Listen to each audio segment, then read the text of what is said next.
عرش کے اوپر ایک تختی ہے جس پر لکھا ہوا ان رحمتی سبقت غضبی، میری رحمت میرے غصے سے آگے ہے۔ ورب الغفور ربکم الغفور ذو الرحمہ لو یؤاخذہم بما کسبوا لعجل لهم العذاب بل لهم موعد لن یجدوا من دونہ موئلا۔ کہ تیرا رب الغفور ہے اور الرحیم ہے، اگر وہ پکڑنے پہ آتا تو تم میں ایک بھی زندہ نہ چھوڑتا، انسان تو انسان جانوروں کو بھی مٹا کے رکھ دیتا۔ میری رحمت میرے غصے پر حاوی ہے۔ پھر رحمتی وسعت کل شیء، غضبی وسع کل شیء نہیں کہا، رحمتی وسعت کل شیء، میری رحمت ہر چیز پہ چھا گئی، میرا غضب ہر چیز پہ چھا گیا، یہ نہیں کہا۔ پھر اللہ کے جو صفاتی نام ہیں 99، ویسے تو بے شمار ہیں، نہ ان کی کوئی حد ہے نہ حساب ہے، جو ترمذی کی روایت میں 99 نام ہیں، ان میں صرف ایک نام اللہ کے غصے کو بتاتا ہے، باقی سب اس کی بادشاہی کو، شہنشاہی کو، رحم کو، کرم کو، سخاوت کو، فضل کو، محبت کو بتاتے ہیں۔ 99 میں سے ایک، وہ 1 اور 98 کیا نسبت؟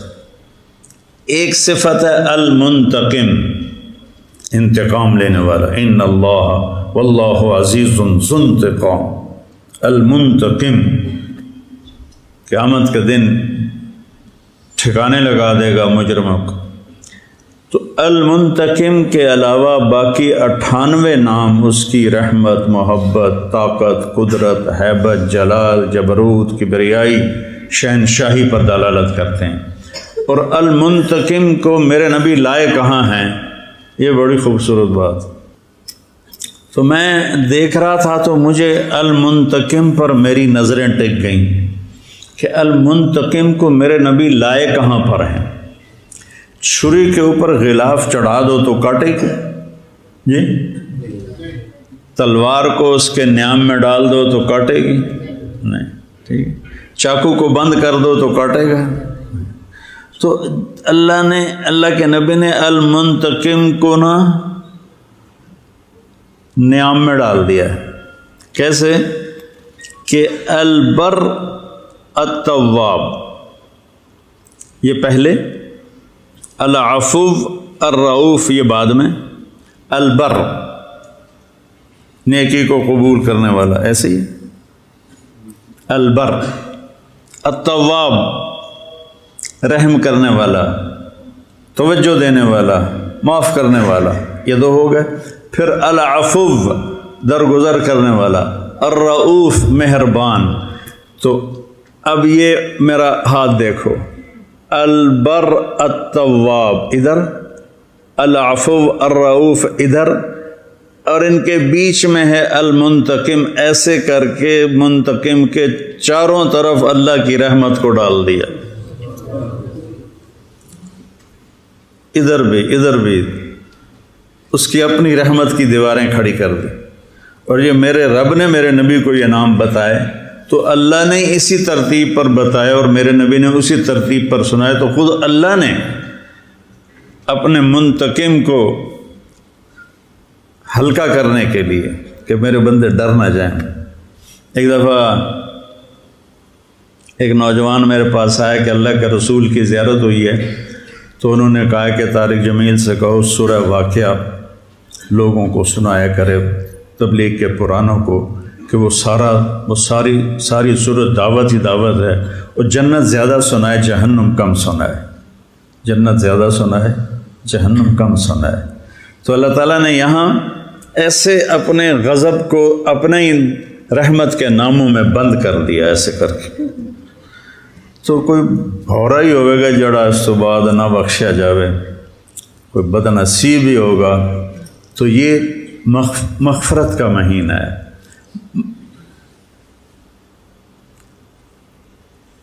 ایک آیت ہے، اکثر لوگوں میں یہ ہوتا ہے کہ ہماری تو بخشش کوئی نہیں، نا امیدی ہوتی، پتہ نہیں ساڑی بخشش بھی ہونی ہے کہ نہیں ہونی، اتنا گناہ کیتے نہ سی ساڑی معافی کوئی نہیں۔ تو اللہ کہتا ہے یا عبادی، اے میرے بندو. تو اے میرے بندو میں جو پیار ہے، یا عبادی، یا عبادی، اے میرے بندو. تو میرا آدمی اسے کہتا ہے جو اس کی پسند کے مطابق چلے. میرا بیٹا میں اسے کہتا ہوں جو میری مان کے چلتا ہوں. ورنہ تو ماں باپ کہتے ہیں تو ہماری اولاد ہی نہیں ہے، اور اخباروں میں اشتہار دے دیتے ہیں میں نے اپنے بیٹے کو آگ کر دیا.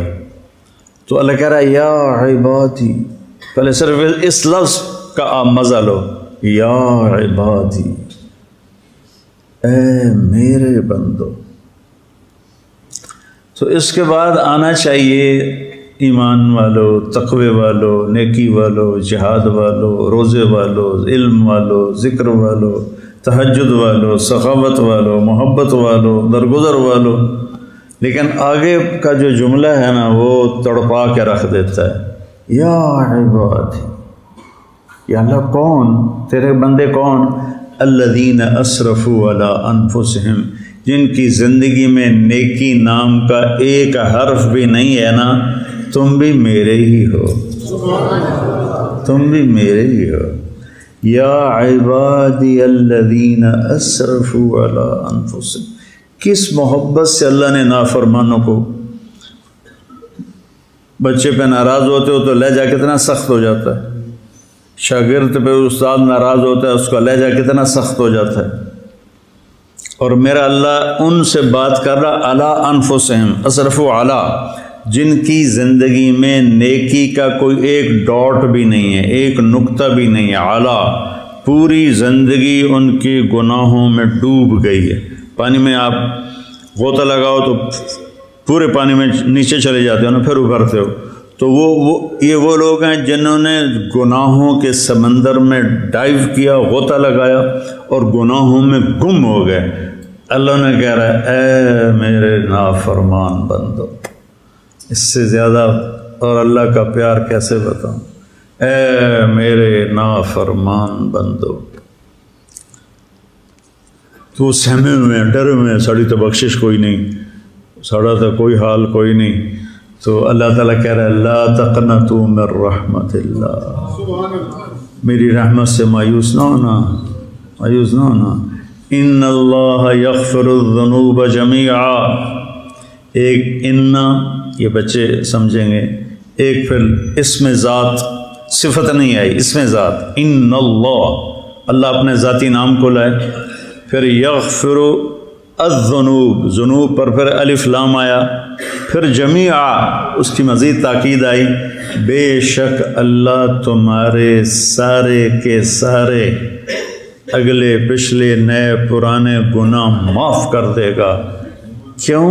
انہو، تم مانو یا نہ مانو، وہ اللہ جو تمہیں معاف کر دے گا. کیوں معاف کر دے گا؟ کہ ہوا، انہو ہوا، ایک انہو پھر ہوا، تاکید کے اوپر تاکید. انہو ہوا الغفور الرحیم، وہ ہے ہی غفور الرحیم، تو تمہیں معاف کیوں نہ کرے؟ بس اتنی بات ہے. وَأَنِيبُوا إِلَىٰ رَبِّكُمْ، توبہ کرو. توبہ کے بغیر اللہ تعالیٰ کا قانون کے خلاف ہے کہ توبہ بھی نہ کرے اور کہے مجھے اللہ معاف کر دے گا. پھر تو حسین اور شمر ایک ترازو میں تل گئے. توبہ کی چھت رکھ، توبہ کر لو. اور توبہ میں نے جمعے سے پہلے بتایا کہ آسمان تک اپنے گناہوں کو پہنچاؤ تو پھر کہو یا اللہ معاف کر، تو اللہ سارے معاف کر دیتے. تو یہ مغفرت کا عشرہ چل رہا ہے. پھر ایک اور آیت، نبئ عبادی انی انا الغفور الرحیم وان عذابی هو العذاب العلیم. میرے بندوں کو بتاؤ، بار بار نبے بار بار بتائیں، یا میرے نبی میرے بندوں کو بار بار بتائیں کہ میں بہت بڑا غفور الرحیم ہوں اور میرا عذاب بہت دردناک عذاب ہے. اردو میں ان دونوں جملوں کے وزن میں کوئی فرق نہیں ہے. لیکن عربی میں دونوں جملوں میں بہت بڑا فرق ہے۔ پہلا جملہ بہت وزنی ہے، دوسرا جملہ اس کے مقابلے میں بہت ہلکا ہے۔ نبئ عبادی، یہاں پھر آ گیا عبادی، اے میرے بندے سہمے ہوئے ہیں۔ میں بچپن میں بہت شرارتی تھا اور بڑی مار کھائی اپنی ماں سے، تو میں شرارت کر کے نا وہ گھر کے کونے میں چھپ جاتا تھا اور پھر یوں کر کے دیکھتا تھا کہ میری ماں دا موڈ کیوں ہو جائے، ایسے کر کے دیکھتا تھا، صرف میری آنکھیں ایسے باہر آتی تھی، پیچھے میں چھپ ہوتا تھا۔ تو اللہ تعالیٰ کہہ رہا ہے یہ میرے بندے بھی ڈرے بیٹھے ہیں اور چھپ کے مجھے دیکھ رہے ہیں کہ پتہ نہیں معافی ہے کہ نہیں ہے۔ تو نبئ عبادی، میرے بندوں کو بار بار تسلی دو اور بتاؤ، انی، میں، انا بذات خود، الغفور الرحیم، میں غفور بھی ہوں رحیم بھی ہوں، اپنی ذات کو لائے، میں بذات خود۔ اب عذاب بتانے لگے، یہاں کہا انی انا، میں بذات خود، وہاں کہا میرا عذاب۔ مضاف مضاف الیہ ایک نہیں ہوتے، یہ میں کہتا ہوں میرا کرتا، تو کرتا اور چیز ہے، میں اور چیز ہوں، ٹھیک ہے؟ میری پگڑی اور چیز ہے، میں اور چیز ہوں، ٹھیک ہے نا؟ میری کتاب، میرا گھر، میری گاڑی، ہر جگہ میں اور ہوں، چیز اور ہے۔ تو یہاں اللہ کہہ رہا ہے عذاب بھی، میرا عذاب، یعنی اللہ اور ہے، عذاب اور ہے۔ وہاں انی انا، میں بذات خود، یہاں عذاب میرا، عذاب اور ہے، اللہ کی ذات اور ہے۔ پھر اس کو کہا ہوا، وہ دور کر دیا، غائب کا صیغہ استعمال کیا، ہوا۔ وہاں انا، انی انا، اور یہاں ہوا، وہ دور کر دیا، دکھایا نہیں۔ هو العذاب العلیم، وہ بہت بڑا عذاب ہے لیکن دکھایا نہیں۔ میں جب رائمنڈ میں داخل ہوا نا تو بہت سختی تھی، بہت پٹائی ہوتی تھی، بڑی بری طرح۔ اب میں گورنمنٹ کالج سے آیا اور نیا تو میرے استاد تھے مولانا عبد الرحمن صاحب رحمۃ اللہ علیہ، تو وہ بہت مارا کرتے تھے۔ تو وہ مجھے نا کہ مجھے خوف نہ بیٹھ جائے، جب انہوں نے سزا دینی ہوتی تھی نا لڑکوں کو، تو مجھے کہتے جاؤ ذرا لنگر میں وہاں دیکھ کر آؤ، وہاں کام کر کے آؤ پھر آنا۔ تو مجھے لنگر بھیج دیتے تھے، پیچھے ڈنڈا کاٹ لیتے سن کہ میں دیکھ نہ پاؤں۔ مجھے خبر ملتی تھی کہ آج محمد حسین کی بڑی پٹائی ہوئی ہے، آج خورشید کی بڑی پٹائی ہوئی ہے، لیکن میں دیکھتا نہیں تھا۔ تو اللہ نے یہاں اپنا عذاب دکھایا نہیں، انا عذابی ہوا، او دیوار دے پیچھے، اور غفور الرحیم انی انا، میں تمہارا رب تمہارے سامنے کھڑا ہوں اور تمہیں کہہ رہا ہوں میں بڑا مہربان ہوں، اور میرا عذاب وہ پیچھے دور ہے، وہ شیخوپورہ روڈ سے، وہ بڑا عذاب ہے۔ کتنا خوبصورت فرق اللہ نے دونوں جملوں میں رکھا ہے۔ اپنی رحمت کو بتایا تو سامنے آ گیا، اپنے عذاب کو بتایا تو اس کو چھپا کے بتایا۔ جس اللہ کے نبی پر اللہ کا عتاب آیا تو عبست وتولیت نہیں کہا کہ آپ کے چہرہ بدل گیا اور آپ نے منہ پھیر لیا، نہیں، عبس وتولی، جیسے اللہ کے نبی موجود نہیں، ان کی غیر حاضری میں کہہ رہے ہیں، جیسے کسی شاگرد کو وہ حاضر نہ ہو اور استاد اس کو ڈانٹے کہ وہ دیکھو کیسا سست ہے، آتا نہیں ہے، کتنا بے وقوف ہے۔ براہ راست ڈانٹنے کا اثر اور ہوتا ہے، اور خبر ملے کہ تجھے آج مولوی زبیر صاحب ڈانٹ رہے تھے تو اس کا اثر اور ہوتا ہے۔ تو یہاں عبس وتولی، وہ ان کے ماتھے پہ تیوریاں آ گئیں، وہ انہوں نے اپنا منہ پھیرا، اعراض کیا۔ سبحان انجاءہ، وہ ان کے پاس آیا ایک نابینا۔ تو اپنے نبی کی ذات کو غائب کر کے تنبیہ کا جملہ استعمال کیا۔ تو یہاں بھی اللہ تعالیٰ نے اپنے عذاب کو غائب کر کے بتایا، اپنی رحمت کو سامنے کر کے بتایا۔ تو یہ جو عشرہ چل رہا ہے بھائیو، یہ مغفرت کا ہے۔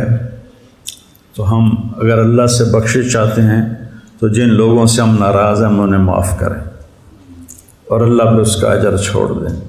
تو یہ جو بچے آپس میں بعض اوقات کھٹ پٹ ہو جاتی ہے، تو یہ بھی کوئی اگر ایسا مسئلہ ہے کسی بچے کا کسی بچے کے ساتھ، تو وہ بھی جا کے ایک دوسرے سے معافی مانگو، ایک دوسرے کے گلے لگو۔ ایک مدرسے میں نے بیان کیا، تو وہ دورے کے طلبہ تھے، تو میں یہ آپس کی محبت معافی کی بات بہت کرتا ہوں۔ تو اس کے بعد مجھے ایک لڑکے نے آ کے بتایا کہ جی آپ کے بیان کے بعد 2 لڑکوں نے آپس میں صلح کی ہے۔ پہلا سال جب یہ مدرسے میں آئے تھے تو آپس میں کسی بات پہ لڑے تھے، اور 9 سال تک انہوں نے ایک دوسرے کو سلام کلام نہیں کیا۔ آج آپ کے بیان کے بعد دونوں گلے مل کر روئے تھے۔ تو ایسے بچوں میں بھی ہو جاتی ہے کھٹ پٹ، اور محلے کے لوگ بھی بیٹھے ہیں، بھائیو معاف کرو، درگزر کرو، اور معافی مانگنے میں بڑا مزہ ہے۔ معافی مانگنے میں اور معاف کرنے میں بڑا مزہ ہے۔ حضرت معاویہ رضی اللہ تعالیٰ عنہ فرمایا کرتے تھے، مجھے معاف کرنے میں اتنا مزہ آتا ہے، کہیں اللہ قیامت کے دن یہ نہ کہہ دے کہ تو اپنے مزے کی وجہ سے معاف کرتا تھا۔ تو بھائیو، غصہ نکالنے کا مزہ بھی ہوتا ہے پر وقتی ہوتا ہے، اور پی جانے کا اور سہ جانے کا اور درگزر کرنے کا جو مزہ ہے نا، وہ مستقل ساتھ رہتا ہے۔ تو اللہ سے بھی معافی مانگیں اور لوگوں کو بھی معاف کریں، اور اللہ تعالی ہمارا یہ باقی رمضان عافیت سے گزروا دے، اس کی بھی دعا کریں۔ اپنے ملک کے حالات کے لیے بھی دعا کریں کہ بڑے برے حالات سے ہمارا ملک گزر رہا ہے۔ اللہ تعالیٰ اس کی ہر فتنے سے حفاظت فرمائے، ہر شر سے حفاظت فرمائے۔ بڑی قربانیوں کے بعد یہ دیس بنا تھا، تو کہیں یہ دشمنوں کا شکار نہ ہو جائے۔ اللہ تعالیٰ ہم اللہ سے دعا کریں۔ دعاؤں سے جو کام بنتے ہیں نا، وہ سازشوں سے نہیں بنتے، تدبیروں سے نہیں بنتے۔ اب رمضان کا مہینہ ہے، سب یہ بچے روزے والے ہیں، یہ روزانہ سحری افطاری میں جو بچے قرآن سنا رہے ہیں، وہ اس میں دعا کریں کہ یا اللہ ہمارے ملک کے ساتھ